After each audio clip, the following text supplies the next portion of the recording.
Fala pessoal, tudo bem com vocês? No vídeo de hoje eu vou falar sobre 4 empresas que essa semana divulgaram os resultados do terceiro trimestre de 2022.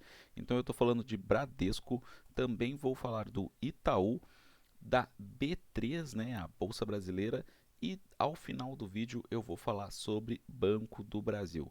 E se você é novo ou nova aqui no canal, saiba que eu faço vídeos diários como esse sobre investimentos, então não perca tempo. Aperte no botãozinho aí de se inscrever no canal, se inscreva, porque se você tiver inscrito ou inscrita no canal, você não vai perder os meus próximos vídeos. Beleza, pessoal? Então, começando pelo Bradesco aqui, eu já fiz um vídeo especificamente apenas aí sobre o Bradesco, né? Bradesco que teve um resultado muito ruim no terceiro trimestre de 2022 e o mercado não perdoou. A gente vê aqui que nos últimos 5 dias a cotação foi para R$ 13, caiu quase 20%, ela saiu aqui da casa dos R$ 16 e agora então está sendo negociada a R$ 13. Lembrando que eu estou falando de BBDC3 e eu vou dizer depois, né, detalhadamente, por que eu estou falando da ação ordinária, tá, pessoal? A gente vê aqui, para quem não acompanhou, né, aquele vídeo específico do Bradesco ou por algum motivo não teve tempo, né, de acompanhar os resultados do Bradesco no terceiro trimestre de 2022, a gente vê que o lucro líquido recorrente do Bradesco ficou em 5 bilhões 200 milhões de reais, uma queda de 1/4 na comparação aí trimestral e de 22%, então quase 1/4 também na comparação anual. Por outro lado, a carteira de crédito do Bradesco ela segue crescendo, a gente vê que ela cresceu 13,6% aí no ano, né? E, claro, né, o que afetou tanto assim o lucro líquido do Bradesco foi a expansão, né, das provisões aí, né, do Bradesco, já que o cenário macro é desafiador. Então a gente vê aqui que no trimestre a PDD, né, a provisão aí de débitos, né, ficou acima dos 7 bilhões de reais, aumento de 116% na comparação anual. Isso aqui assustou o mercado e justificou essa queda de quase 20%. Agora, justificou mesmo, né? Na minha visão, o mercado perdeu um pouco a mão aqui. Eu sinceramente já esperava que algo desse tipo fosse ocorrer e por essa razão eu ainda não tinha aberto posição em Bradesco, né, pessoal? Claro que nada aqui é recomendação de compra ou de venda, né? Apenas compartilho meus estudos com vocês.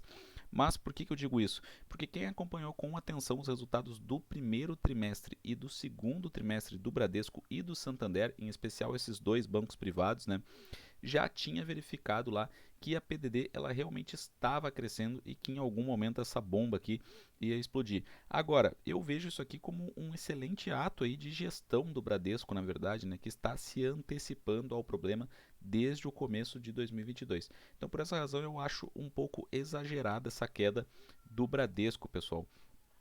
E por que eu estou falando de BBDC3, que é a ação ordinária, né, pessoal? Porque a gente pode verificar aqui que com essa queda, né, o dividend yield dela então aumentou, né, foi para quase 5%. Não é um grande dividendo, mas a gente tem que lembrar que Bradesco costuma aí tem a tradição anualmente de fazer as bonificações de 10%. E BBDC3 está negociando a um PL de 5 e a um PVP de 0,86, né, pessoal? Então quer dizer, realmente números aí bem atrativos de BBDC3 após essa queda aí muito grande, né, pessoal? Então, realmente, na minha visão, o Bradesco ficou bem interessante depois dessa queda. E a segunda ação que a gente vai falar aqui, que também divulgou resultados no terceiro trimestre de 2022, é o Itaú. O Itaú que registrou aí um lucro acima de 8 bilhões de reais, então registrou aumento, né, no lucro, tanto aí no consolidado quanto apenas levando em consideração o Brasil, né? O ROI do Itaú muito bom, né? 21,6% no Brasil, estável, né? Mesmo diante de um cenário desafiador. E no consolidado a gente vê um aumento de 0,2 pontos percentuais.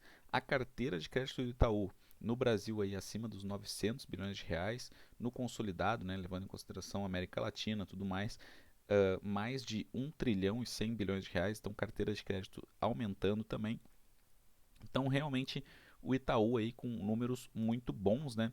E a gente vê aqui nas notícias, né, que da seudinheiro.com, né, que o lucro do Itaú veio dentro do esperado, mas despesas com provisões crescem. Claro, o mesmo cenário do Bradesco.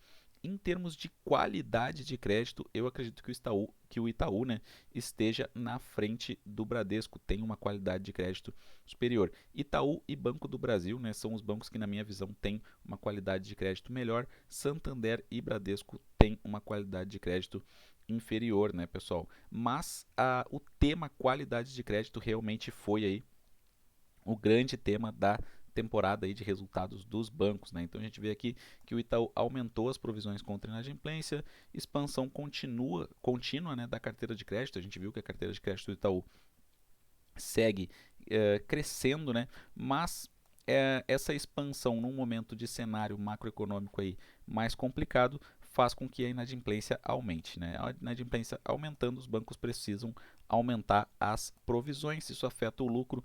Então, mesmo com essa situação, o Itaú conseguiu registrar aumento no lucro, já o Bradesco, por ter uma qualidade realmente inferior, acabou registrando uma queda no lucro. E o Itaú, na minha visão, ele é menos interessante que o Bradesco, eu vou explicar por quê, né? Porque ele tem um dividend yield ainda menor, né? Abaixo dos 3%, negocia a um PL de 9, então a múltiplos bem maiores, a um PVP de 1,67. É verdade que esses múltiplos estão um pouco abaixo da média histórica, mas eles não estão tão distorcidos, eles estão um pouco abaixo da média histórica, como eu falei. Em termos de gestão, o Itaú sai na frente, né? Então, até por isso que eu vejo que ele negocia com múltiplos maiores, né? Então, se o grande objetivo do investidor for a questão da gestão, o Itaú é o maior banco da América Latina, tem uma qualidade de crédito melhor, né? É o maior banco da América Latina, isso é indiscutível. Então, realmente aí o Itaú sairia na frente. Agora, em termos aí de gerar um pouco mais de valor, talvez através de bonificações, com dividendo um pouquinho maior e negociando a múltiplos menores, aí seria o Bradesco, na minha visão.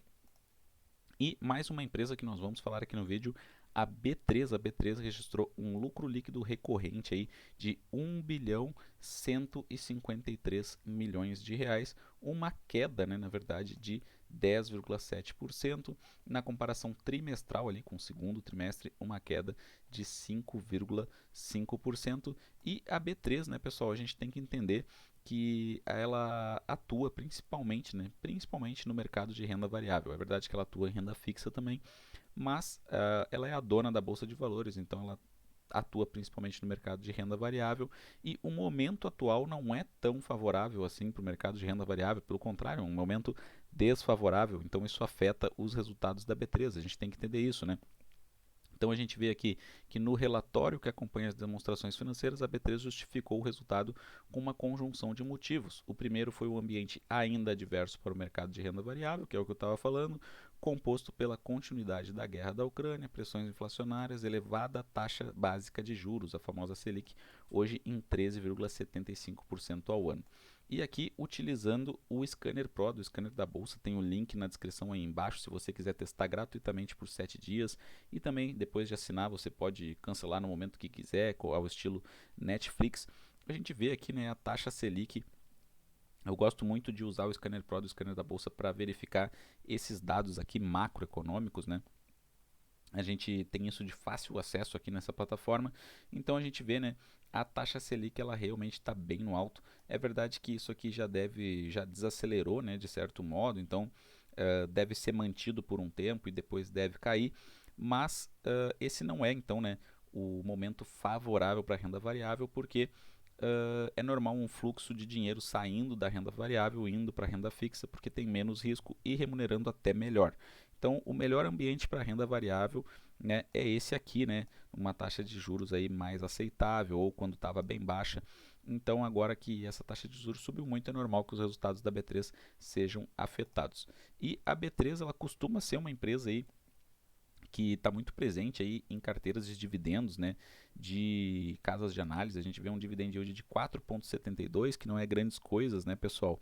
Mas a B3 ela tem um histórico ali de pagar dividendos ali perto dos 6% e ela tem uma frequência boa de dividendos, ela costuma fazer pagamentos trimestrais de dividendos. Não é uma empresa barata, né, pessoal? Ela está aí negociada a um PL de 17, mas É uma empresa muito bem gerida e aqui nesse múltiplo mais elevado a gente tem que levar em consideração que a B3 ela é um monopólio, ainda é um monopólio, então ela tem margens muito boas, tem um ROI muito bom, um ROIC bom, crescimento de receitas e de lucros ano após ano, então isso tudo faz com que ela negocie realmente a um múltiplo mais elevado. Agora, o que a gente tem que levar em consideração? Ela está num momento de baixa, né, por conta justamente desse momento de taxa de juros mais alta. Então eu considero que ela é um pouco cara, assim, não é barata, mas ela pode ficar mais cara, porque a partir do momento que essa taxa de juros cair de novo, a gente pode ver ela se valorizando bastante na minha visão. E para terminar aqui com chave de ouro, Banco do Brasil que registrou de novo, né, um resultado muito bom. Então a gente vê aqui, né, que nesses primeiros 9 meses de 2022 o lucro líquido do Banco do Brasil ficou em 22,8 bilhões de reais, aumento de 50%, quase 51%. No trimestre aqui um lucro, né, líquido de 8,4%. Então realmente o Banco do Brasil, né, registrando aí um resultado excelente. E a gente pode ver aqui embaixo que a carteira de crédito do Banco do Brasil ela já chegou a quase 1 trilhão de reais, subiu aí 19%, né, na comparação com a posição aí de setembro de 2021.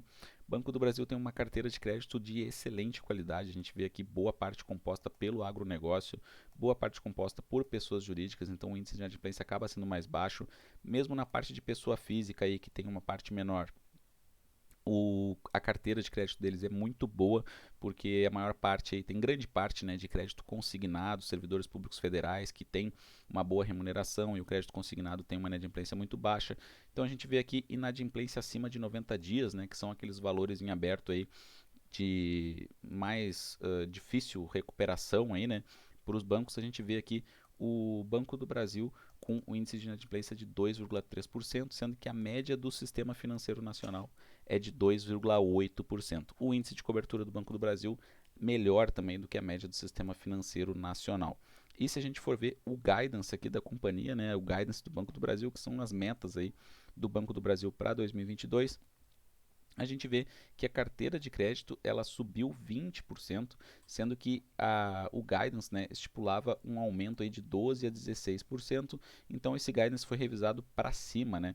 O Banco do Brasil pretende fechar 2022 com a carteira de crédito subindo entre 15 e 17%. Agora, nada impede que essa meta, né, seja superada, como a gente vê aqui. A gente vê realmente aumento também do guidance para pessoas físicas, para empresas, e agronegócio ficou mantido, porque a gente vê que o guidance, né, era de 18 a 22% de crescimento e a parte de agronegócio cresceu quase 27% já no ano de 2022. As despesas administrativas, o guidance foi bem dentro do real, né? Se estipulava aí entre 4% e 8% de aumento e subiu 6%, então bem no meio. Então esse guidance foi mantido. As receitas de prestações de serviço também já superaram o guidance, então esse guidance foi também colocado para cima, né? Lucro líquido ajustado, o guidance era de 27 a 30 bilhões, né?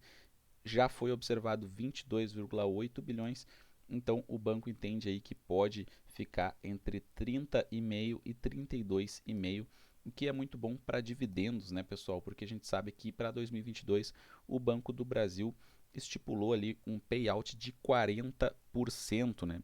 E isso aí está fazendo com que nos últimos 12 meses o Banco do Brasil tenha remunerado aí os acionistas acima de 10%. Isso na cotação atual, muitas pessoas, inclusive eu, compraram abaixo desse valor aqui, né, abaixo desses 35. Conheço muita gente que comprou o Banco do Brasil aí com 27, 28 reais, né, foi acumulando.